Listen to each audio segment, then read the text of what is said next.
بسم اللہ الرحمن الرحیم وبہ نستعین انہ خیر ناصر و معین وصلی اللہ علی محمد و آلہ الطاہرین۔ پروردگار عالم آپ تمام عزیزان کی توفیقات خیر میں اضافہ فرمائے۔ الحمدللہ ہماری گفتگو سورہ حجرات میں تھی۔ گزشتہ جلسے میں اس سورہ مبارکہ کی پہلی آیت کے بارے میں مختصر عرائض آپ کی خدمت میں پیش ہوئے کہ پروردگار عالم آغاز میں مؤمنین سے خطاب فرماتا ہے، یا ایھا الذین آمنوا لا تقدموا بین یدی اللہ ورسولہ واتقوا اللہ ان اللہ سمیع علیم۔ اے ایمان والو، اپنے آپ کو خدا اور اس کے رسول سے آگے نہ بڑھاؤ، واتقوا اللہ، اور تقوی الہی اختیار کرو، ان اللہ سمیع علیم، کیونکہ خدا سنتا بھی ہے اور خدا جانتا بھی ہے۔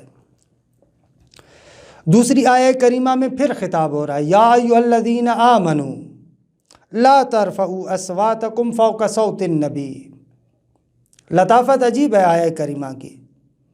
پہلی آیہ کریمہ کے اندر بھی خطاب ایسے ہو رہا تھا، یا ایھا الذین آمنوا۔ کوئی بندہ کہہ سکتا ہے کہ اس دوسری آیت کے اندر اسی بات کو آگے بڑھاتے، پھر دوبارہ یا ایھا الذین آمنوا کہنے کی کیا ضرورت ہے؟ تو بعض مفسرین کہتے ہیں کہ ایک تو یہ نقطہ بتانے کے لیے کہ جو پہلا حکم بیان کیا وہ بھی اہمیت کا حامل ہے، اور اب جو دوسرا حکم دوسری آیہ کریمہ کے اندر بیان کر رہے وہ بھی بہت زیادہ اہمیت کا حامل ہے۔ اس حکم کی اہمیت کو بیان کرنے کے لیے دوبارہ تکرار کیا گیا، یا ایھا الذین آمنوا۔ اور اس کے علاوہ شاید یہ نقطہ بھی ہو سکتا ہے، یا ایھا الذین آمنوا کا تکرار اس وجہ سے ہوا تاکہ بیان کیا جائے کہ اب جو ہم بات بتانے والے ہیں یہ اپنی جگہ پر مستقل حیثیت سے جداگانہ حکم ہے۔ پہلا حکم ہم آپ کو بیان کر چکے کہ اپنے آپ کو اللہ اور اس کے رسول سے آگے نہ بڑھاؤ۔ اب یہاں پر یہ بیان کیا جا رہا ہے کہ پیغمبر کے محضر میں جب جاؤ تو تم لوگوں کو کیسے بیٹھنا چاہیے۔ یا ایھا الذین آمنوا، اے مومنو، ایمان والوں سے خطاب ہے۔ لا ترفعوا اصواتکم فوق صوت النبی، جب تم پیغمبر کے محضر میں ہو تو تمہاری آوازوں کو مصطفیٰ کے آواز سے بلند نہیں ہونا چاہیے، یعنی یہ ادب کا لحاظ کریں۔ جس جگہ پر بیٹھے ہیں آپ کی آواز مصطفیٰ کے آواز سے بلند نہیں ہونی چاہیے۔ وَلَا تَجْهَرُوا لَهُ بِالْقَوْلِ كَجَهْرِ بَعْضِكُمْ لِبَعْضٍ، اور ہاں جیسے ایک دوسرے کے ساتھ بلند آواز میں بات کرتے ہو اس طریقے سے مصطفیٰ سے بات نہ کرو، یعنی جیسے آپس میں بات کرتے ہو بلند آواز سے اس طریقے سے مصطفیٰ سے بات نہیں کرنی۔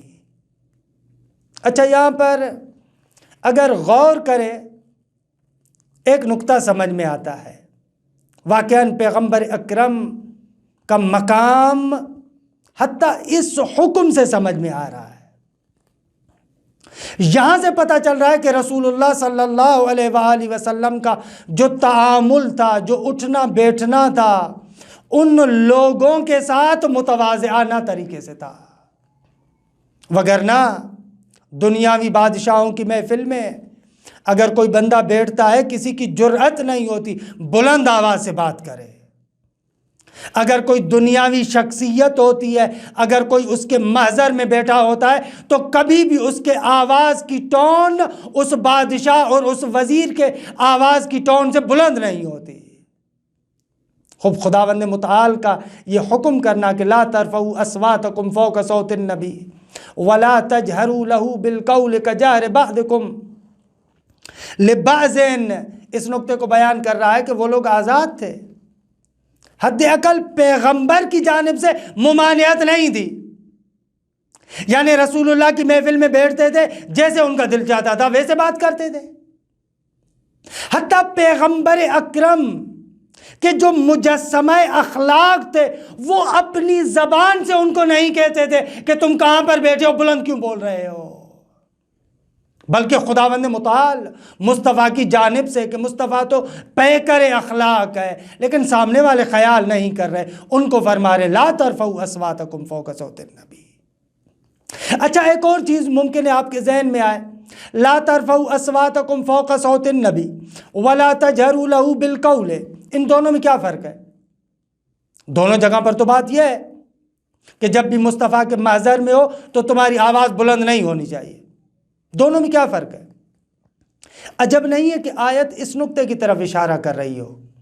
ایک مرتبہ جو لوگ پیغمبر اکرم صلی اللہ علیہ وآلہ وسلم کے محضر میں بیٹھے ہوئے آپس میں بات کر رہے ہیں، پیغمبر سے بات نہیں کر رہے، آپس میں بات کر رہے، لیکن بلند آواز سے بات کر رہے، خدا کہتا ہے یہ بھی کام نہ کرو، ولو ان کے پیغمبر سے بات نہیں کر رہے، آپس میں بات کر رہے ہو، آپس میں بھی تمہاری بات بلند آواز سے نہیں ہونی چاہیے۔ لا ترفعوا اصواتکم فوق صوت النبی، ممکن ہے یہ نقطہ اس کی طرف ناظر ہو، اور جب پیغمبر سے بات کرو تو تمہارے بات کرنے کا انداز کیا ہو، ولا تجهروا له بالقول كجهر بعضكم لبعض، اور جب پیغمبر سے بات کرو تو وہاں پر بھی بلند آواز سے بات نہ کرو، پیغمبر کے محضر کا ایک تقاضا ہے۔ اچھا، آیت کی جو آخر ہے، یعنی آیت کا جو انجام ہے، آیت جہاں پر اختتام پذیر ہو رہی ہے، وہ عجیب جملہ ہے کہ پروردگار عالم فرماتا ہے ان تحبط اعمالکم وانتم لا تشعرون۔ اللہ اکبر، ظاہر میں کیا ہے؟ پیغمبر کی محفل میں بیٹھے ہو، تمہاری آواز مصطفیٰ کے آواز سے بلند نہیں ہونی چاہیے، مصطفیٰ سے بات کر رہے ہو تو ایسے بات نہ کرو جیسے آپس میں بات کرتے ہو۔ یہاں سے پتہ چل رہا ہے کہ یہ جو تصور ہے کہ پیغمبر ہمارے بڑے بھائی کی طرح ہے، یہ تصور غلط ہے، یہ قرآنی تصور نہیں ہے۔ قرآن کہتا ہے مصطفیٰ اور ہے، تم اور ہو، اس کے محضر میں بیٹھے ہو تو بولتے وقت اپنی زبان کا خیال کرو، اپنی آواز کا خیال کرو، آواز بلند نہیں ہونی چاہیے، ان کے ساتھ بات ایسے نہ کریں جیسے آپس میں بات کرتے۔ کیوں؟ ان تحبط اعمالکم، کہ یہ قرآن مجید کا سبق ہے، یہاں پر لے اور لا یہ دونوں الفاظ محفوظ ہیں، محذوف ہے، یعنی گویا کہ ایسے لِأَن لَا تَحْبَطَ أَعْمَالُكُمْ، اگر تم لوگوں نے اپنے آواز کو مصطفیٰ کے آواز سے بلند کیا، کہیں ایسے نہ ہو کہ تمہارے اعمال حبط ہو جائیں۔ اللہ اکبر، کون ہے بولنے والے؟ ظاہر سی بات ہے کہ بات مومنین سے ہو رہی ہے۔ یا ایھا الذین آمنو، بیٹھنے والے مومن ہیں، بیٹھنے والے وہ بندے ہیں جو پیغمبر اکرم کو نبی سمجھتے ہیں، بیٹھنے والے وہ بندے ہیں جو پیغمبر اکرم کو رسول سمجھتے ہیں۔ اصلاً تصور نہیں کیا جا سکتا کہ وہ پیغمبر اکرم کے ساتھ توہین کا قصد رکھتے ہوں، نہ، توہین کا قصد تو اپنی جگہ پر، وہ قصد بھی نہ ہو، تمہاری بات درست بھی ہو، تم پیغمبر کو اصلاً اذیت دینا بھی نہیں چاہتے، لیکن پھر بھی تمہاری آواز بلند نہیں ہونی چاہیے۔ کیوں؟ اس لیے کہ لِأَلَّا تَحْبَطَ أَعْمَالُكُمْ، کہیں ایسا نہ ہو تمہارے اعمال حبط ہو جائے۔ قرآن مجید کو اٹھا کر دیکھیں، حبط اعمال کہاں پر ہوتے ہیں؟ اگر کوئی بندہ مومن ہو اور بعد میں شرک کرے تو یہ شرک اس کے حبط اعمال کا سبب بنتا ہے، یعنی انسان کے اعمال تباہ ہو جاتے ہیں۔ کب؟ جب انسان شرک کا مرتکب ہوتا ہے۔ یہاں پر اس آیہ کریمہ میں مقام مصطفیٰ کو ملاحظہ کریں۔ واللہ، خداوند متعال فرماتا ہے کہ یہ تمہارا بلند بولنا گناہ کے لحاظ سے، اثر کے لحاظ سے عیناً اسی طریقے سے جیسے شرک ہے۔ جیسے شرک انسان کے اعمال کو تباہ و برباد کر دیتا ہے، اسی طریقے سے پیغمبر کے محضر میں اگر کوئی انسان بدتمیزی کرے تو انسان کے اعمال اسی طریقے سے تباہ و برباد ہو جاتے ہیں۔ ان تحبط اعمالکم وانتم لا تشعرون، اس وانتم لا تشعرون کو اگر ان تحبط اعمالکم، ان تحبط کے ساتھ جوڑیں، جیسے کہ عام طور پر مترجمین بھی جوڑتے ہیں، تو ترجمہ یہ ہوگا پیغمبر کے محضر میں خیال کرنا، دیکھو کہیں ایسا نہ ہو کہ بے ادبی ہو جائے، لئن لا تحبط اعمالکم وانتم لا تشعرون، تمہیں پتہ ہی نہ چلے تمہارے اعمال تباہ و برباد ہو جائے، اعمال تباہ و برباد ہو جائے۔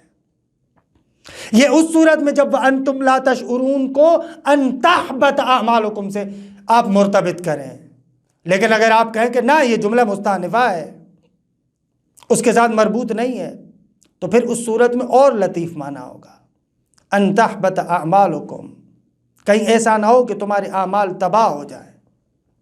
وَأَنْتُمْ لَا تَشْعُرُونَ، یہ جملہ مستأنفہ ہے، تمہیں پتہ نہیں کہ تو نے کیا کیا ہے۔ اللہ اکبر، اگر جملہ مستأنفہ بنائے تو ترجمہ یہ ہوگا وَأَنْتُمْ لَا تَشْعُرُونَ، تمہیں پتہ نہیں ہے تم کس کے محضر میں بیٹھے ہو، کہاں بیٹھے ہو، کیسے بول رہے ہو۔ بے شک تمہارا قصد یہ نہیں ہے کہ پیغمبر کی توہین کرو، لیکن پیغمبر کے محضر میں بیٹھتے ہوئے بلند آواز سے بھی اگر کوئی بات کرے تو اس کے اعمال تباہ و برباد ہو جاتے ہیں۔ مجھے سمجھ میں نہیں آتا، اگر مصطفیٰ کی بارگاہ میں بلند آواز سے بات کی جائے تو اعمال برباد ہو جاتے ہیں، اگر کوئی مصطفیٰ کو کوئی جملہ کہے، کوئی ہذیان کی نسبت دے، کوئی مصطفیٰ کی نافرمانی کرے، کوئی مصطفیٰ کی بات نہ مانے، مجھے نہیں معلوم اس کا کیا عالم ہوگا، اس کی کیا حالت ہوگی۔ بہرحال اس آیہ کریمہ سے سب سے بہترین سبق جو ملتا ہے وہ یہ سبق ملتا ہے کہ مصطفیٰ کے محضر میں انسان کو مؤدب ہونا چاہیے۔ اور عزیزان ایمان، انشاءاللہ میں آئندہ جلسات میں عرض کروں گا، ایسے نہیں ہے کہ اس آیت کا تعلق فقط پیغمبر اکرم کی زندگی کے ساتھ تھا، نہ، ایسے نہیں ہے۔